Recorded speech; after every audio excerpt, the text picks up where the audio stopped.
Bom dia, boa tarde, boa noite para você que é torcedor do Santos, torcedora do Santos. Eu sou a Anita Efraim, a gente está aqui no Alvinegras da Vila, nosso podcast, e também no canal da Bel, Imparcialmente Santista, Isabel Nascimento, que estamos sempre juntas. E hoje é um dia super especial, né, Bel? Tudo bem com você? Tudo ótimo, Anitta. Hoje é um dia muito especial. Depois da gente falar com o Milton Teixeira, estamos hoje falando com o Fernando Silva, pré-candidato às eleições de 2021. E a gente quer muito trazer aqui no podcast uma outra visão, talvez uma visão mais feminina, uma visão mais de dentro do estádio, do que a gente espera das próximas eleições. Muito obrigada, Fernando. Obrigado a você pela oportunidade e por estar falando aí com a torcida jovem feminina, né, que é quem vai abastecer as próximas gerações, né? Falam que a nossa torcida está envelhecendo, mas vocês são a prova que não. Então é muito legal estar falando com esse público aí.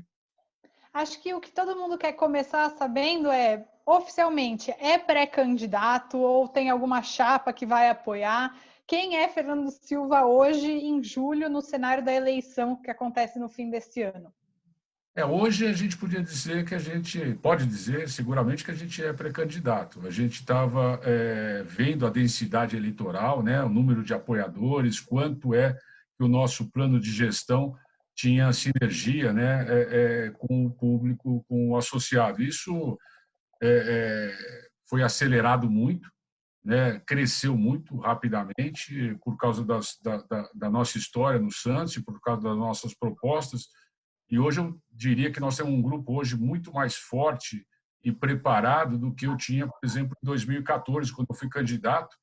E 2 semanas antes da eleição, a gente faz aquela planilha, né, de voto certo, fora os votos que a gente tem dos conselheiros, da chapa de conselho, a gente faz uma planilha, um monitoramento do voto. E a gente tinha, naquela época, muito menos, há 2 semanas, do que nós já temos hoje, 5 meses da eleição. Então, é uma campanha que está indo muito rápida, tendo muita gente boa vindo junto, estudando o Santos, ajudando no plano de gestão que a gente vai divulgar. Então, está evoluindo muito bem, a gente pode dizer que a gente é pré-candidato. Aliás, porque candidato é só quando registra a chapa 20, 30 dias antes da eleição na secretaria. Até lá, tudo pode mudar, né? Mas a gente acha que com a gente vai difícil haver alguma mudança, até porque um dos pilares da nossa, um dos discursos mais sensíveis da nossa campanha é que a gente não vai fazer nenhum tipo de acordo político, né? Depois eu posso explicar um pouco mais para frente. Eu fiquei curiosa agora. Quando você diz acordo político, seria algo que a gente está vendo, por exemplo, nessa famosa chapa de pacificação que está sendo feita, ou nada a ver com ao que eu disse? Não, tem tudo a ver e esse ponto é muito importante. Quando a gente decidiu isso, e não foi agora nem por causa da decepção, né, com o Orlando Rolo e com o Pérez, a gente, quando decidiu que a gente ia para a eleição, isso foi mais ou menos em dezembro, novembro do ano passado, e a condição que eu coloquei para o grupo que estava me pedindo para liderar esse processo é que eu não faria nenhum acordo político. E qual a razão de não fazer acordo político? É que eu e meu grupo, durante pelo menos 20 anos, porque nós iniciamos na vida política do Santos em 2000, quando nós ousamos enfrentar a ditadura do Teixeira, do Marcelo Teixeira. Então, montamos uma chapa 3 meses antes da eleição, 5 caras, montamos um movimento chamado Resgate, naquela época, montamos uma chapa e fomos para uma eleição contra o Marcelo Teixeira em Santos. O voto era de papel, urna, e nós demos um trabalho desgraçado para eles ganhar aquela eleição. Eles tiveram que fazer muito voto no dia para ganhar. E mesmo assim, nós fizemos 45% dos votos em 2000. Mas, naquela época, o estatuto, o conselho não tinha proporcionalidade. Então, nós não levamos nenhum conselheiro eleito para o conselho, porque ele levou tudo. Levando tudo, um mês depois da eleição, eles já mudaram o estatuto. Então, você imagina que nós fomos fazer um processo de filiação, né? A gente filiava para mudar, dentro da eleição, mudar o cenário político. E aí ele muda o estatuto e fala, olha, você só vai poder votar para presidente se você tiver 3 anos de associação. Então, pô, desanimou. E para você ser candidato a presidente, você tem que ter 2 mandatos no Conselho. Era mais ou menos a mesma coisa que você, para ser candidato a presidente da República, você tem que passar 2 vezes pelo Senado. Então, você limitou muito. Isso demorou 10 anos de luta política e a gente, com o Luiz Álvaro, né, que tinha os pré-requisitos para ser candidato a presidente, nós vencemos a eleição em 2009. E o que eu falo de acordo político? Durante essa vida política ativa, né, de mais de 20 anos, eu fiz acordo político com todas essas pessoas que estão no cenário. Não tem uma pessoa aí que eu já não fiz algum acordo político. E qual o resultado dos acordos políticos? Sempre muito ruim. A conta que você tem que pagar. Esse ano a gente já vê, né, que tá Agora, bem ruim. Esse ano não, claro, esse último mandato, a gente já viu que foi um racha muito ruim. Agora ficou sensível, mas a gente tem que voltar que, por exemplo, quando a gente ganhou a eleição em 2010, 2009, que nós assumimos em 2010, a gente fez um acordo político. A gente fez um acordo político com o Odílio e com o Rolo. Nos 2 primeiros anos que eu participei, que a bola entrou, deu tudo certo, tudo bem. Uma pacificação total. A hora que a bola não começou a entrar, o Luiz Álvaro foi forçado a renunciar, sofreu uma traição dentro do grupo. Por quê? Porque o grupo era heterogêneo, o grupo tinha acordos políticos, e quando a bola começa a não entrar, surgem as vaidades, egos, interesses. Então, esse foi um dos, né, que ninguém... Eu, em 2014, eu fiz um acordo político com o Marcelo Teixeira. Um mês antes da eleição, 20 dias antes da eleição, fui traído 2 dias depois. Para mim explicar para mim a base política que eu tinha feito um acordo já tinha sido difícil. E depois explicar que tinha tomado o chapéu foi mais difícil ainda. E Fernando, indo para a prática dos seus planos para o Santos, eu quero entender qual que é o seu principal objetivo para o Santos, e já vou aproveitar aqui e emendar a pergunta do Vinícius Cassim, que é ouvinte aqui do podcast. Ele perguntou se você já tem elaborado um plano consistente para administrar o clube e quando esse plano vai ser disponibilizado para a torcida. Então, emendando o que eu estava terminando, para mim, pacificação significa gestão. Pacificação, o Santos não tem subgrupos, essa fragmentação política, ela vem da má gestão. Nós temos, pelo menos, 30 anos de má gestão. Então, 10 anos de marcelismo. Depois nós tivemos 2 anos de Luiz Álvaro, que a gente, né, não precisa conversar. Depois nós tivemos Odílio, Modesto e Pérez. Que clube vai ficar pacificado com esses gestores? Não tem jeito. Então, nós vamos investir muito em gestão. Quais são os 4 pilares da nossa campanha? Profissionalização do Santos. Profissionalização significa pessoas, currículos, executivos, significa processos e procedimentos e significa ferramentas. Quando nós tivemos em 2010, 2011, nós tivemos um time de primeira como executivo, mas não tivemos processos nem ferramentas. A hora que esse time saiu, desabou o prédio. Então, primeiro, profissionalização do time. Segundo, a recuperação da nossa credibilidade. Nós temos que ter credibilidade com os fornecedores, com os funcionários e com os sócios. E ter uma reorganização financeira, ou seja, tem que pagar dívida, né? Logicamente, o terceiro, para continuar, é a integração do futebol profissional, base profissional, que nós já fizemos isso em 2010.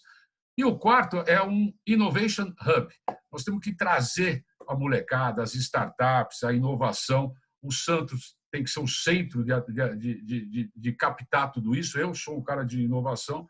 A minha startup é uma das mais vencedoras dos últimos 2 anos.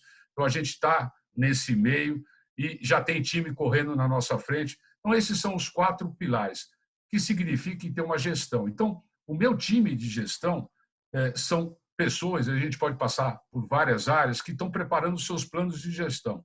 Esses planos de ação, né, eles vão desembocar num planejamento estratégico. E eu vou dando um nome depois para vocês, que são as pessoas. Por quê? Nós estamos vendendo credibilidade. E eu posso te assegurar que 80% das pessoas que estão preparando os planos, estão no nosso grupo, já estiveram no clube, então já trabalharam no clube, já viram o negócio do lado de dentro, diferença de quem está fora. Eu sei o que é um vestiário, eu sei o que é os atores do mercado do futebol, eu sei o que é bastidor, porque eu vivi. Então, essa é a nossa vantagem política. O cara que está preparando o plano de negócio é o Armênio Neto, foi o cara que mais trouxe receita em 3 anos que nós tivemos lá. O futebol está com o Luiz Fernando, que cuidou da base em 2010, 2011, 2012. Né? O Estatuto está com o Fernando Parafa, Norberto Gonçalves, Carlos Cunha, gente que escreveu o Estatuto em 2011. O Data Science, né? O cientista de dados, Fernando Fleury, o cara de Innovation Hub, Eduardo Tega. Então, o cara de comunicação, Arnaldo Rassi, foi o cara que inventou a TV Santos, que é uma das coisas mais importantes que nós temos. Então, o que nós vamos mostrar? Logicamente, o plano vai ser divulgado, está sendo preparado, mas estamos muito longe ainda da eleição. Então, todos esses pontos vão ser, já tem um plano, e isso desemboca num planejamento estratégico, coordenado por um cara que chama José Gonçalves, Zé Gonçalves, que era da IBM, hoje está preparando esse planejamento estratégico, e tudo isso que eu estou falando vai ser divulgado. Inclusive os indicadores, né, como a gente quer ser monitorado, como a gente quer ser cobrado depois que a gente assumir. Então, olha, nos primeiros 90 dias vai fazer isso, nos primeiros 6 meses vai fazer. Quais são os indicadores de gestão? Então, é complexo, né? Mas tem muita gente já trabalhando nisso. Eu tenho uma dúvida bem desse ano, assim, como assumir se a sua chapa for vencedora em meio aos campeonatos? Acho que vai ser uma coisa muito diferente, né? Assim, a gente está sabendo que Copa do Brasil, Brasileiro, vai tudo até fevereiro. Como assumir algo que você ainda tem que assumir a parte profissional ao mesmo tempo? Então, você vai trocar, né, o pneu com o caminhão andando. É mais uma vantagem, né? Quem teve lá, a gente, quando ganhou a eleição, a gente não esperou o 1º de janeiro para assumir.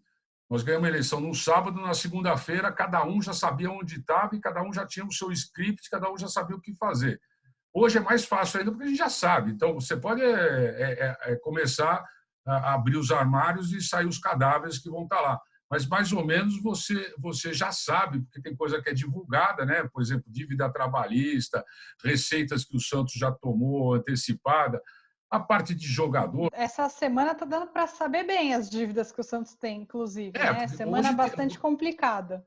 Não é, porque você tem sites, né, de dívidas executáveis, trabalhistas, você puxa a ficha corrida, vai ter aquelas que eles não declararam, ou vai ter aquelas que estão em negociação que você ainda não sabe, aquelas que, né, mas você dá para ter uma ideia. Nós sabemos que, por exemplo, que nessa gestão eles mandaram, acho que mais de 80 pessoas embora, isso gerou um passivo trabalhista monstruoso, e já tem dentro desse passivo trabalhista, tem uma parte que mesmo os advogados do Santos já reconhecem que vai ter que ser paga. Então, aí você já começa a fazer o teu planejamento estratégico para pagamento de dívida fiscal, trabalhista, alongar a dívida comercial com os fornecedores, mas vai precisar de dinheiro novo, não dá só para fazer o beabá. O Santos não dá para fazer o beabá para sair dessa situação que se meteu. Nós vamos ter que buscar dinheiro novo. E buscar dinheiro novo, você busca, primeiro, com credibilidade do interlocutor. Você imagina que todas as empresas reclamam, pô, mas o Santos tem patrocinador. Como que uma empresa séria, que cuida da sua imagem, vai se aproximar de Modesto Roma, de Odílio Rodrigues e de Pérez? Não tem jeito, não tem, a fórmula não dá certo, porque o interlocutor não tem credibilidade. Sim. A gente vai olhar na internet e só vai ver notícias que ele quer, algo que não quer se aproximar, né? Nada.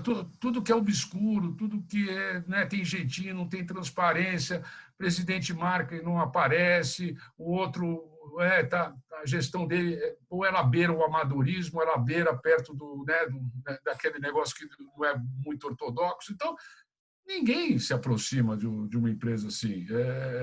Então, é isso que a gente quer dar. por exemplo, quando a gente assumiu em 2010, sem fazer nada, só pelas pessoas que faziam parte da chapa, pô, já abriu, já apareceu. Foi assim que a gente conseguiu viabilizar o contrato do Robinho, para trazer o Robinho sem um tostão. Foi assim que a dívida alongou, que o juro diminuiu. Lógico, os banqueiros que faziam parte, o cara fala assim, não, agora é o senhor X que está lá. Agora não dá, agora vai ter que ser sério o negócio, entendeu? Então, você vende a credibilidade. E aí a roda começa a girar, né?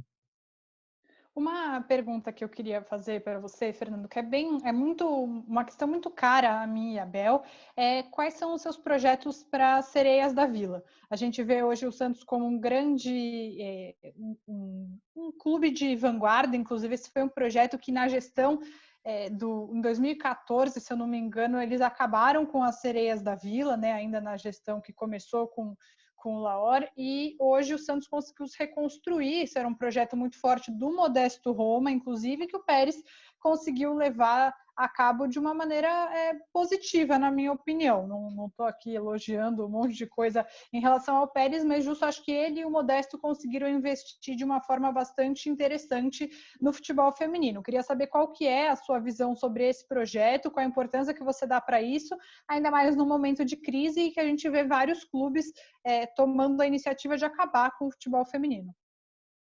Anitta, eu posso falar de novo de 2010, né? Eu tive a Marta, então nós somos campeão, então nós montamos aquilo, né? Então eu tive a felicidade de ter o Falcão, a Marta, o Neymar e o Pelé.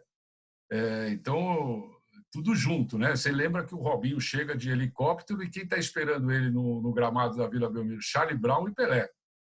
E a Vila lotada e o Robinho chegando de Manchester, que a gente foi buscar ele para vir para o Santos. Então total, a importância é total, não só do futebol feminino, como o futebol de salão. Né? O Santos tem esses esportes, são condições sine qua non. Aí tem esporte olímpico, que você tem que escolher 2 ou 3 para ser ponta. Mas essas, né, futebol feminino, futebol salão, futebol olímpico, ele passa por 3 pilares. A marca, que somos nós, quem bota dinheiro e prefeitura. Ou prefeitura da Baixada, alguma prefeitura tem que dar a base para isso. Né? Então, e a gente recupera isso fácil, porque nós fizemos em 2010 a mesma coisa. Porque vocês podem achar que é simples, mas a questão do interlocutor, ou a questão da credibilidade do interlocutor, ela é decisiva para você conseguir avançar. Então, se você vende essa credibilidade de um projeto que fica de pé, com as pessoas que vão fazer aquele projeto, os investidores, os parceiros se aproximam, porque a marca é muito boa. Entendeu? Então, aí é questão... A gente não fez mais 2010, 2011, porque a gente não conseguiu, porque a gente estourou em arrecadação, em sócio. Você fala, pô, mas tinha o Neymar? Tinha o Neymar. Mas para o Neymar jogar, tinha uma equipe. Né? Para o Neymar jogar, tinha o Edu Dracena, tinha o Durval, tinha o Arouca, tinha o Marquinhos, que seguravam a onda. Então, porque não é fácil. Tinha um departamento de marketing que cuidou da imagem dele e fez explodir. Um cara que só cuidava disso. Então, e ele ficou 3 anos no Santos. Não é que nem o Rodrigo, que ficou 6 jogos. Né? O desafio foi manter ele 3 anos no Santos. Imagine se ele surge hoje, ele não passa do sub-16 e ele vai embora. Né? Então, todo mundo acha que isso é fácil. Né? Se ele surgisse numa gestão do Marcelo Teixeira, ele ia embora com 17 anos, que não deu tempo. Ele perdeu a eleição, não deu para vender o Neymar. Mas, senão, o Neymar não tinha ficado 3 anos no Santos. Então, respondendo, tem todo o apoio, vai ter. Isso é condição nossa de exposição de marca, futebol feminino, futebol salão, e mais 3 esportes olímpicos. Eu venho no judô, né? Então, eu só não cheguei em Olimpíada, mas eu tenho um nível bom. Eu apanhei muito do Rogério Sampaio. E o Rogério Sampaio hoje está no COB, né, como diretor executivo do COB. E toda hora ele pergunta, pô, Fernandão, se ganhar, o judô volta, né? Eu falo, não, judô. E você falou de atrair públicos, né? Muita gente fala de atrair as crianças, porque hoje, até com a dificuldade de, às vezes, você assistir ao futebol, hoje saiu a tabela aí, a gente sabe que alguns jogos do Santos, talvez a gente nem saiba onde assistir, como atrair essas crianças e dentro até de uma infraestrutura da Vila Belmiro, falando um pouco, que é uma pergunta que todo mundo fala do retrofit, mas, por exemplo, eu e a Anitta, a gente está mais preocupada em conseguir ir no banheiro durante o jogo de uma forma confortável do que num estádio para 50 mil pessoas. O que você pensa sobre essa parte de estrutura? A estrutura, é lógico que eu participei de alguns projetos de retrofit de Vila Belmiro, logicamente que vai caminhar para isso é lógico que você tem que dar condições para o teu fã. Como atrair? A gente tem que atrair e formar o novo santista, né? Vocês têm pai santista que o cara falou, ou você torce para o Santos ou vai morar em outro lugar. Mais ou menos era que nem eu falava para o meu filho. Tudo bem, isso você não escolhe, você pode escolher. Deu certo, Fernando? Hã? Deu certo, porque a gente tem o editor. E eu peguei a fase de vocês é muito fácil. Vocês chegaram a ver Neymar. Você está brincando?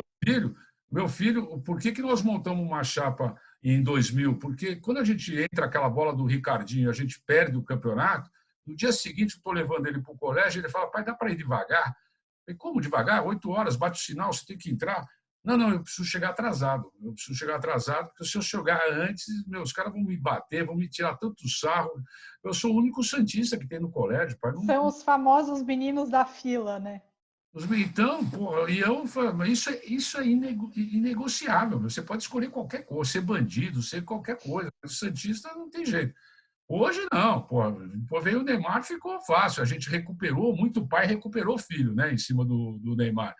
Mas eu falo isso porque é o seguinte, eu tenho falado muito com com coordenador de ONGs, né? Nós temos ONGs enormes em Santos que assistem a molecada de várias, né, necessidades, né?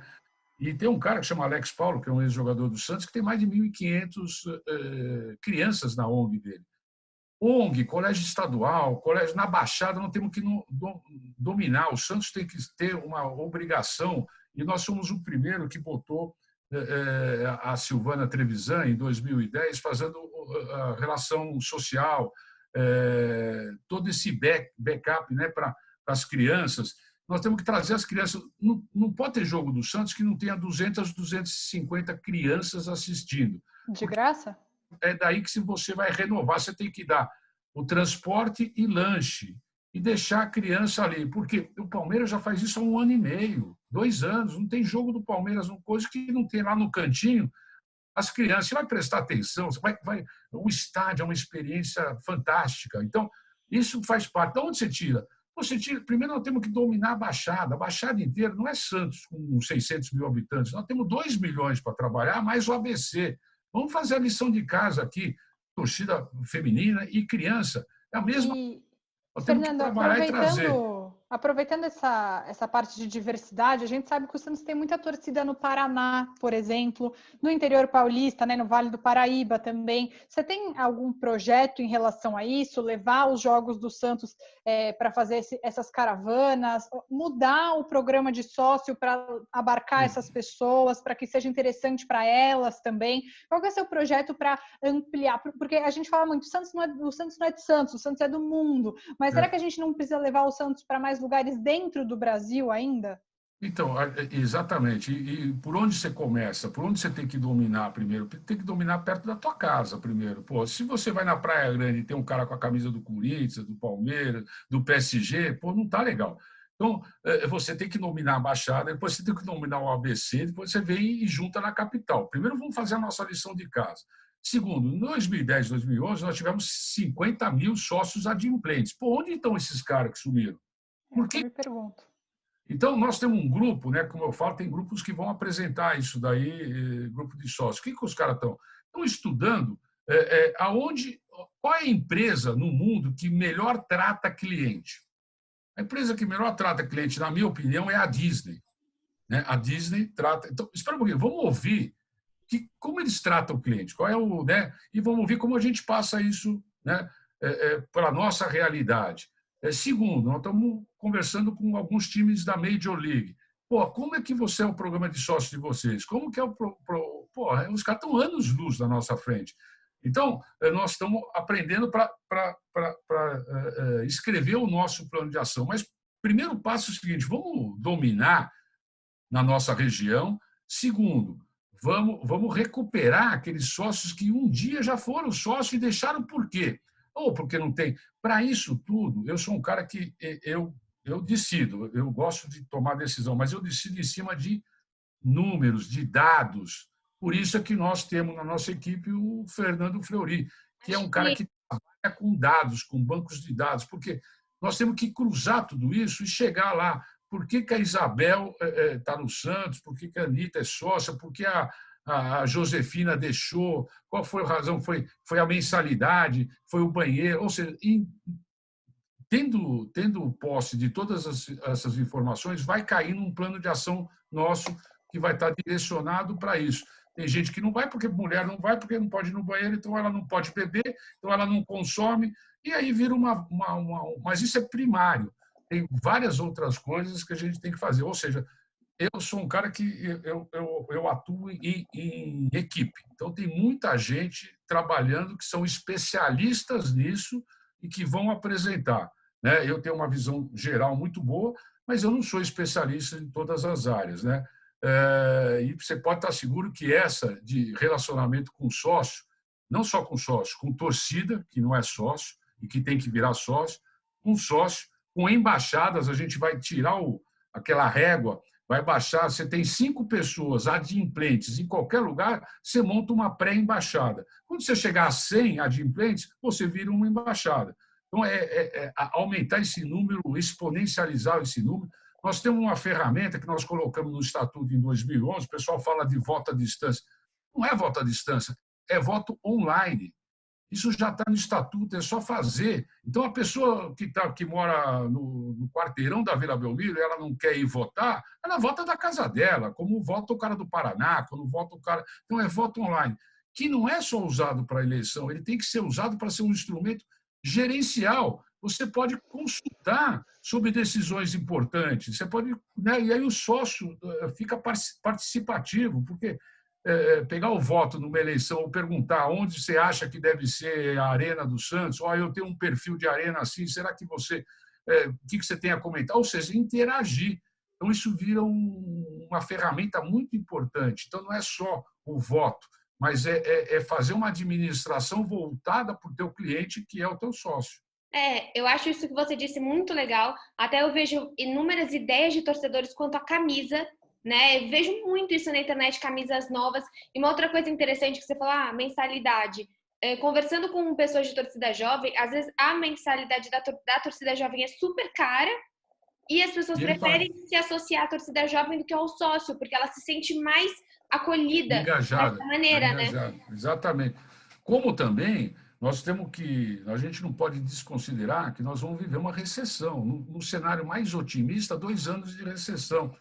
40, 50 reais fazem falta no orçamento. Está aí o pay-per-view que caiu astronomicamente.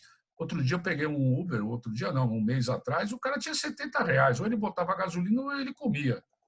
Então, esse é o cenário. Então, quem sabe a gente tem que ter um plano mais barato, um plano que o cara queira ser sócio, queira participar, mas necessariamente ele não quer os 50% de desconto na entrada, porque ele não vai ver jogo, ele está longe, ele está em outro estado. Então, isso é uma das coisas que eu sei que vem por aí. Então, os benefícios, né, as trocas.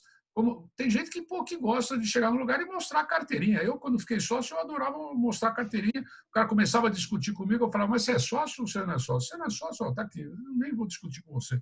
Então, cada um tem o seu dividendo, né? Cada um gosta de uma coisa, mas a gente tem que ter a gente oferece muito pouco, né? Então, para o cara ser sócio, ele tem que se sentir engajado. A possibilidade de participar politicamente ou participar das decisões importantes do Santos é um negócio que você pode botar no preço, né? Uma coisa que você pode oferecer, e aí um pacote legal de benefícios, né? Nós evoluímos muito na questão sócio, mas, logicamente, a gente tem que evoluir mais ainda, porque o pessoal está passando a gente, né? Está passando a gente. A gente evoluiu, mas os caras evoluíram mais, então vocês não adiantou, né? Sim. Eu tenho 2 perguntas, vou embalar elas, porque o nosso tempo já está terminando, mas a gente vê que o Santos passa por um momento super crítico financeiramente e uma política de austeridade é o único caminho que a gente tem para não ver o Santos virando uma portuguesa, vou falar bem claramente. Você está disposto, Fernando, a abrir mão, talvez, de times muito competitivos para equilibrar o Santos financeiramente e colher os frutos mais para frente? Você acredita que você teria força política para aguentar isso? Porque acho que é uma barra.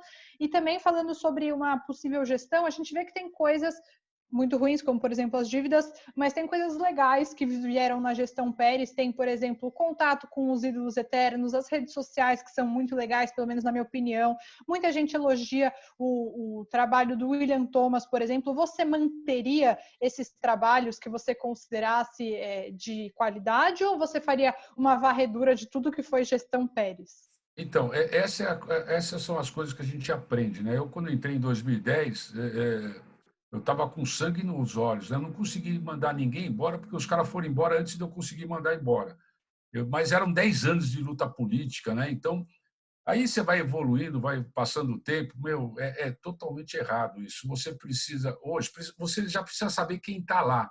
E hoje eu te diria que mais de 80% das pessoas que tem lá têm capacitação técnica para ficar lá. O cara não desempenha mais porque ele não tem liberdade, ele não tem comando, é outra coisa. Mas ele conhece o que faz. Então, eu diria que e isso gera tudo um processo trabalhista. Então, hoje eu tenho outra visão, quer dizer, eu vou entrar com o time jogando e vou mudar posições importantes de confiança e importantes para colocar em prática o projeto que a gente vai apresentar. O William Thomas eu não conheço, né? Eu vejo gente falar bem, mas eu vejo gente falar super mal, principalmente da atuação dele nessa negociação da redução dos salários, né? Ele negociou uma coisa com os jogadores e aconteceu outra. Não sei se é porque o Pérez tirou a caneta dele ou porque ele negociou e depois não teve. Mas isso a gente vai analisar, não é de vamos mandar embora, nada disso. Então, quanto a ter um time competitivo, você vai ter que equilibrar sustentabilidade com time para ganhar campeonato. Você vai, porque o sócio, a torcida pede aqui título e não sei o quê. Mas é possível isso? Você conseguir uma Então, eu política de acho que é austeridade? possível. Eu acho que se for possível, é possível com a gente, porque a gente já fez isso. A gente entrou em 2010 terra arrasada, completamente, né? Porque hoje o Pérez, do jeito que ele está fazendo as coisas, ele está fazendo a gente esquecer que existiu o Odílio e que existiu o Marcelo Teixeira. Esses caras estão dando live falando como administrar público, como administrar clube. É uma vergonha isso tá acontecendo. O Marcelo pegou o clube em 2000 e entregou em 2010 com 170 milhões de dívida a mais. E desses 70 para ele. Agora ele vem dar aula de gestão de clube. Outro dia teve o Modesto Rony expulso do clube. Ele deu como que o meu tempo era assim. O Odílio Rodrigues fez uma contratação de Leandro Damião que acabou com o Santos. Então, é exemplo de má gestão em cima de má gestão. Então, nós entramos em 2010, nós não contratamos nenhum jogador. Nenhum jogador. Eu fiz muita aposta.